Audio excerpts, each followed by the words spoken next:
Hey Sam, seems like Keem and Jarrett got the message to get him the ball and get that vertical thrust going towards the rim. Just how do you think he played tonight and the way that you guys got him involved to get him involved? Yeah, he was great. That was definitely a message. Hitting him and Evan when Evan rolls in the pocket, Larry a little bit too, but specifically Jarrett played great. That's what we're used to, so I expect more of that going forward. Kenny talked Wednesday night and then again tonight about the shot quality of the team and how it wasn't where you guys wanted it much better tonight. What do you think led to those better looks? Just we watched some film yesterday and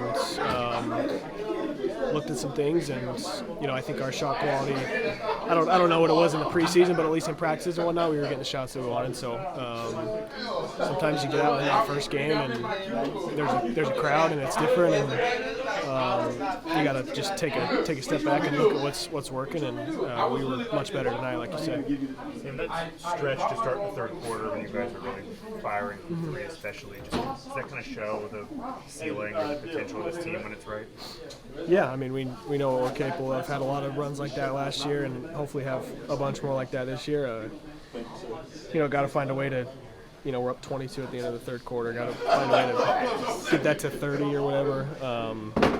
And that's obviously a lot on us, and some credit to them. They made a lot of shots in that fourth quarter.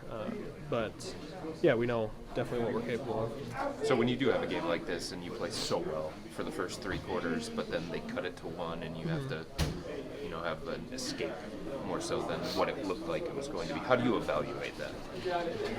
I mean, I think, we try and look at the good and the bad of every game, whether we win by 30 or win by 1 or lose by 20. Like there's especially during a season like this, like you can't, I don't want to say overreact to any one outcome, but it's something we've been talking about. It's important to us, being able to just finish teams, and not that we didn't do that a bunch last year, but like let's find a way to consistently do that.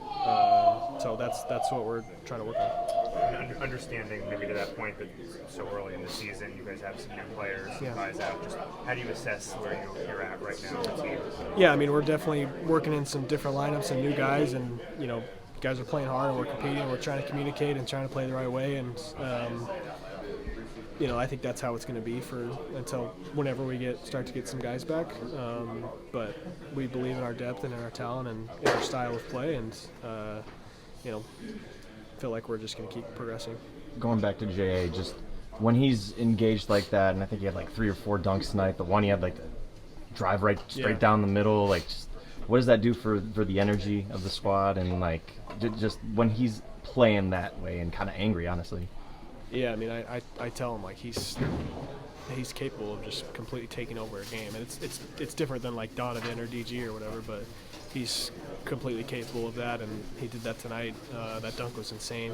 I think he was sending a message to everybody like, we know what JA is, and but we got to find a way to keep him involved. Like the other night, like we just didn't find him, and so we got to continue to find a way, because he can dominate a game without having the ball, whether it's on the defensive end or the boards or whatever. But we got to reward him for that. And getting back to the lineups, how much more do you learn about certain groups that didn't spend a ton of time together last year in the games versus training camp or preseason? You learn pretty quickly whether it's a lineup that needs some work or will work or may just frankly not work. But again, like we got so many guys that know how to play, and it has been clunky at times throughout these first couple games with certain groups, but that's normal. I mean, that happens when you have guys that haven't played together mixed with some younger guys. So we'll figure it out. How you mentioned just trying out different lineups, things like that. How much can this benefit you, having guys either come up and play different roles or play more once everyone is back? Yeah, it's great. I mean, you're going to need injuries are going to happen throughout the season, so you're going to need guys, and you never know who you're going to need in the playoffs. So it's great for guys to get reps, whether it's Tyrese getting his first reps or even me getting more minutes than I'm used to, like up and down the lineup. Like it's good because you're going to need everybody throughout the season.